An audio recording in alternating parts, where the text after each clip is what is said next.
Cricket and ஃபேன்ஸுக்கு வணக்கம். IPL updates ஜாஸ்தியா வந்துகிட்டு இருக்கு. அட் த சேம் டைம் ஆர்சிபியோட ரீடைன் பிளேயர்ஸை பத்தி நம்ம பார்த்துட்டு இருக்கோம். இதுக்கு முன்னாடி ஒரு சில வீடியோஸ் போட்டிருக்கோம். சப்போஸ் மிஸ் பண்ணியிருந்தீங்க அப்படின்னா போய் செக் பண்ணி பாருங்க. அட் த சேம் டைம் ரொம்ப முக்கியமா ஆர்சிபியோட நட்சத்திர வீரரை போன சீசன் அவ்வளோ அமௌண்ட் கொடுத்து வாங்கின ஒரு பிளேயரை இந்த தடவை கண்டிப்பா ரீடைன் பண்ண மாட்டாங்க அப்படிங்கிற மாதிரி நியூஸ் போயிட்டு இருக்கு.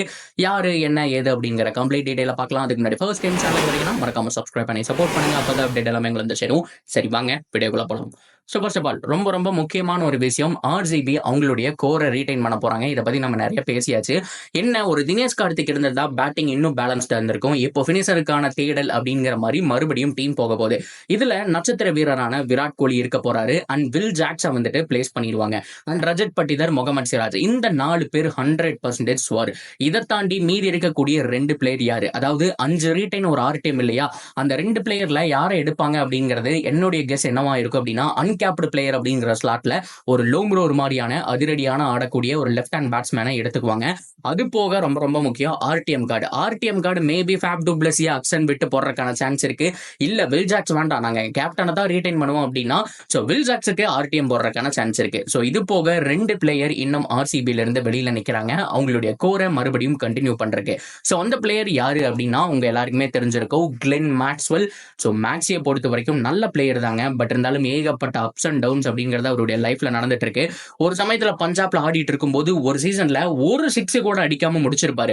சோ ஃபைனல் மேட்ச் பினிஷ் பண்றதுக்கு அவருக்கு சான்ஸ் கிடைச்சிருக்கும். அன்பார்ச்சுனேட்லி அது 6 லைனுக்கு முன்னாடி விழுந்து போற மாதிரியும். சோ ஒரு ரன் வித்தியாசத்துல ஒரு டீம் ஜெயிப்பாங்கன்னு நினைக்கிறேன். எனக்கு தெரியல அது என்ன டீம் அப்படின்னு சொல்லிட்டு. ஆனா அந்த மேட்ச் மட்டும் என் கண்ணுக்குள்ளேயே இருக்கு. சோ அந்த சீசன் ஒரு 6 கூட அவர் அடிச்சிருக்க மாட்டாரு, அவ்வளவு கஷ்டப்பட்டிருப்பாரு. ஆனா நெக்ஸ்ட் சீசன் ஆர்சிபிக்கு வந்ததுக்கு அப்புறம் வான வேடிக்கை காமிச்சிருப்பாருங்க. ஆனா இந்த சீசனும் கொஞ்சம் நல்லா ஆன மாதிரி இருந்தது, பவுலிங்ல நல்லா போன மாதிரி இருந்தது. ஆனா பேட்டிங் பெருசா சோதிக்கவில்லை அப்படிங்கறது ரொம்ப முக்கியமான ஒரு விஷயம். சோ அப்படி பார்க்கும்போது மேக்ஸ்வெல் ரீடைன் லிஸ்ட்ல வர மாட்டாரு. ஆனா மேபி ஆக்ஷன்ல ட்ரை பண்ணுவாங்க. ஆர்டிஎம் இருந்தது அப்படின்னா ஆர்டிஎம் போடுறதுக்கான சான்ஸும் ஹைலி பாசிபிள்.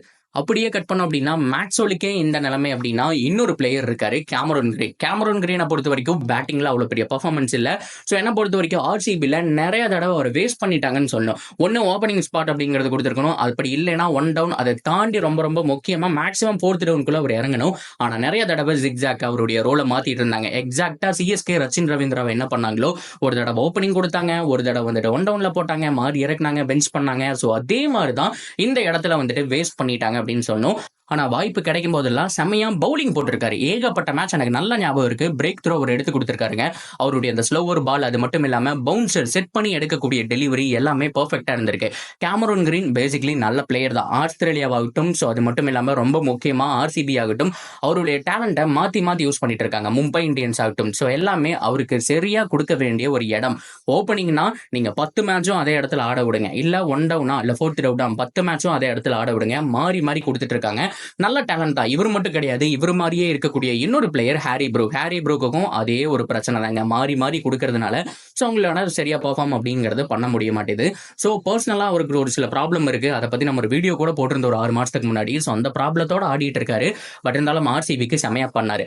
ஆனா இப்ப ரீடைன் லிஸ்ட் அப்படின்னு வரும்போது ரொம்ப முக்கியமா பார்க்க வேண்டிய ஒரு விஷயம், ஸோ இவங்கள இவ்வளவு பிளேயர் இருக்கும்போது யாரை எடுக்க போறாங்கன்னு சொல்லிட்டு தான். ஸோ இப்போ டேலண்ட் வைஸ் நம்ம வச்சு பார்த்தோம்னு வைங்களேன். ஸோ இப்போ ஃபேப் டு பிளஸிக்கு வயசானாலும் 10 இயர்ஸ் டீம்ல அவர் இருக்கிறதுக்கான சான்ஸ் இருக்கு. அட்லீஸ்ட் ஒரு 3 to 5 இயர்ஸ் வந்துட்டு சர்வை பண்ணுவாரு. ஸோ இதெல்லாம் தாண்டி வில் ஜாக்ஸை வந்துட்டு விடவே முடியாதுங்க. ஸோ வில் ஜாக்ஸ் தான் நம்பர் 1 ஃபாரின் பிளேயர் ரீடைன் பண்ண போறாங்க. ஸோ அப்படி பார்க்கும்போது நீங்க ஆல்ரெடி ரீடைன் பண்ணிட்டீங்க, இவங்க எல்லாருமே ஆக்ஷன்ல தான் வாங்கி ஆகணும். ஸோ 17.5 கோடிக்கு எடுத்தாங்க. ஸோ இந்த தடவை மறுபடியும் எடுப்பாங்களான்னு கேட்டா கொஞ்சம் டவுட்டான ஒரு விஷயம் தான். ஸோ பட்ஜெட் இருக்கு அப்படின்னா கண்டிப்பா வந்துட்டு கடைசி வரைக்கும் போவாங்க. ஆனா இந்த தடவை இவர் 8 to 9 கோடிக்குள்ள போனாலே ஆச்சரியப்பட வேண்டிய ஒரு விஷயம் தான். ஸோ ஏன்னா போன தடவை பெர்ஃபார்மன்ஸ் பார்த்து எடுப்பாங்க. ஸோ மறுபடியும் ஆர்சிபில கேமரூன் கிரீனை பார்க்கறது கொஞ்சம் கஷ்டம் தான். ஸோ மறுபடியும் நம்ம மேக்ஸ்வெலுக்கு வருவோம். மேக்ஸ்வெலை பொறுத்த வரைக்கும் செம்மையான ஒரு பிளேயருங்க. ஆனா போன தடவை என்ன சொல்லிட்டாரு, ஐ மீன் இந்த தடவை நடந்த ஒரு ஐபிஎல் என்ன சொல்லிட்டாரு அப்படின்னா, ஸோ என்னால வந்துட்டு முடியல, ஸோ மென்டலா கொஞ்சம் பிரச்சனை இருக்கு, ஸோ நான் வந்துட்டு என்னுடைய ரோலை வந்துட்டு விலக்கிக்கிறேன், ஸோ எனக்கு பதிலாக ஆடட்டுன்னு சொல்லும்போது தான் வில் ஜாக்ஸுக்கு சான்ஸ் கிடைச்சது. அதுலயும் அந்த சேசிங்ல ஒரு 100 அடிப்பா இருப்பாருங்க, இன்னும் கண்ணுக்குள்ளேயே இருக்கு. ஸோ அப்படி ஒதுங்கிட்டாரு. ஏன்னா அவரை பொறுத்த வரைக்கும் ஆர்சிபி தான் முக்கியம் சொல்லிட்டு. ஆனா அவருக்கு 2 சான்ஸ் இருக்கு. ஏன்னா ஆர்சிபி ரீடைன் பண்ணல அப்படின்னா அவர் ஐபிஎல் அப்ளை பண்ணுவாரான்னு கேட்டாலே ஒரு டவுட் தான். ஏன்னா இதுக்கு முன்னாடி போன வருஷம் இன்டர்வியூல ஒரு விஷயம் சொன்னார், ஆடுனா ஆர்சிபிக்கு ஆடுவேன், அப்படி இல்லைன்னா ரிட்டையர்ட் ஆகிட்டு போயிடுவேன் அப்படிங்கிற மாதிரி. ஸோ ரீடைன் லிஸ்ட்ல மேக்ஸ்வெல் வருது அப்படிங்கிறது கொஞ்சம் யோசிக்கக்கூடிய ஒரு விஷயம் தாங்க. ஸோ ஏன்னா கண்டிப்பா ஆர்டிஎம் உங்களுக்கு போட்டுருவோம் அப்படின்னு ஏதாவது நம்பிக்கை கொடுத்தா கூட அவர் ஐபிஎல் பண்ணலாம். ஸோ அப்படி இல்லைன்னா ஆர்சிபியை தாண்டி வெளியில போய் விளையாடுறதுக்கு அவரும் விருப்பம் இல்லை அப்படிங்கிற மாதிரி தான் சொல்லிட்டு இருக்காரு. ஸோ எங்க போய் முடிய போகுது அப்படிங்கிறத பொறுத்து இருந்தா பார்க்கணும். ஸோ ஓவராலா இப்போதைக்கு இருக்கக்கூடிய மிகப்பெரிய பிரச்சனை மேக்ஸ்வெல் அண்ட் கேமரூன் கிரீன். நீங்க உங்களுக்கு ஒரு சான்ஸ் கிடைச்சது அப்படின்னா ஆர்டிஎம் யாருக்கு போடுவீங்க? அண்ட் ரீட்டன் லிஸ்ட் உங்களுடைய 5 ரிட்டன்ஸ் அண்ட் பிளஸ் ஒரு ஆர்டிஎம் என்ன அப்படிங்கிறது எல்லாத்தையும் தாராளமா கமெண்ட்ல சொல்லுங்க. தொடர்ந்து அப்டேட்டுக்கு சேனலோட நினைச்சிருங்க. மறக்காம சப்ஸ்கிரைப் பண்ணி சப்போர்ட் பண்ணுங்க.